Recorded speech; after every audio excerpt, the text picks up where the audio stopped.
ஓம் ஜெய் ஸ்ரீரமணாய. பகவான் ஸ்ரீ ரமண மகரிஷி பக்தி ஞான இயக்கத்தின் ஆன்மீக அன்பர்கள் அனைவர்களுக்கும் எங்களுடைய மனமார்ந்த இனிய காலை வணக்கம். இன்று ஜூலை 20 ஞாயிற்றுக்கிழமை.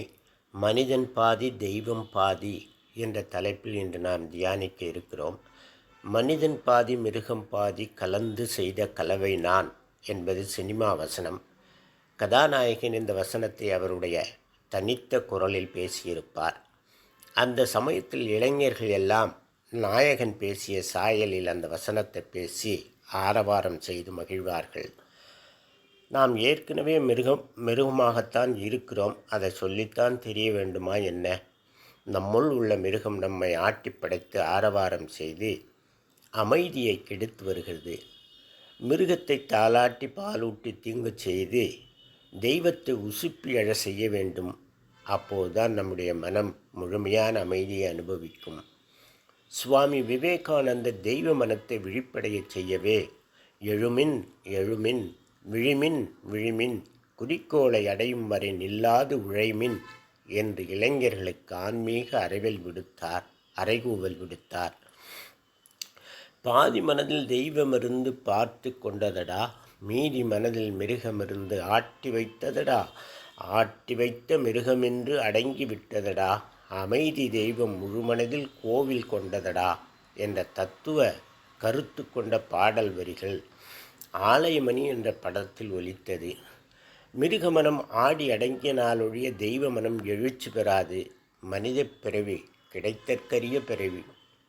மணிவாசகப் பெருமான் புல்லாகி பூடாய் புழுவாய் மரமாகி பல் விருகமாகி பறவையாய் பாம்பாகி கல்லாய் மனிதராய் பேயாய் கடங்களாய் வல்ல அசுரராகி முனிவராய் தேவராய் செல்லா நின்ற இத்தாவர சங்கமத்துள் எல்லா பிறப்பும் பிறந்தளித்தேன் எம்பெருமான் என்று சிவபுராணத்தில் மனிதன் கடந்து வந்த பரிணாம வளர்ச்சியை பட்டியலிட்டு காட்டுகிறார். எல்லா தாவரங்களாகவும் பறவைகளாகவும் மிருகங்களாகவும் பிறந்து பிறந்து இறந்து இறந்து களைத்து களைத்து இழைத்த பின்பே ஒருவருக்கு இறைவனுடைய அருளால் கிடைத்தற்கரிய மனித பிறவி அருளப்பட்டுள்ளது. இறைவனின் அருள் கொடையான மனித பிறவியில் தன்னுள் தெய்வத்தை தரிசிக்க வேண்டும்.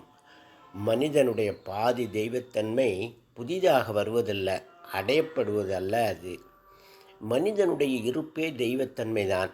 மனிதன் சத் சித் ஆனந்த சுரூபம், சச்சிதானந்த சுரூபம் என்று அழைப்பார்கள்.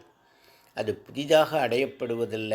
எவ்வாறு கதிரவனை மறைத்த மேகங்கள் நீங்கினால் கதிரவன் பிரகாசிக்கிறதோ அதுபோல மிருக இயல்புகள் நீங்கினால் தெய்வாம்சம் ஒளிவிடும். தெய்வாம்சம் மனிதனின் இயல்பு. ஒருவர் ஆன்மீகத்தில் சாதனை செய்வது, பக்தி செய்வது எல்லாம் தன்னுள் உள்ள தெய்வத்தன்மை அடைவதற்கு அன்று. இவைகளெல்லாம் ஆரவாரம் செய்யும் நம்முடைய மிருக இயல்புகள் நீங்கச் செய்யவே ஆகும். தெய்வ அம்சம் என்பது எப்போதும் எல்லா உயிர்களிலும் இயல்பாக உள்ள ஜீவத்தன்மையே ஆகும். ஜீவன் வேறு சிவன் வேறு அல்ல. சீவனின் மிருகத்தனம் அல்லது ஜீவத்துவம் ஒழிந்தால் தெய்வத்துவம் தானே ஒளிரும். சீவன் என சிவன் என்ன இரண்டில்லை என்று திருமந்திரம் பேசுகிறார் திருமூல நாயனார்.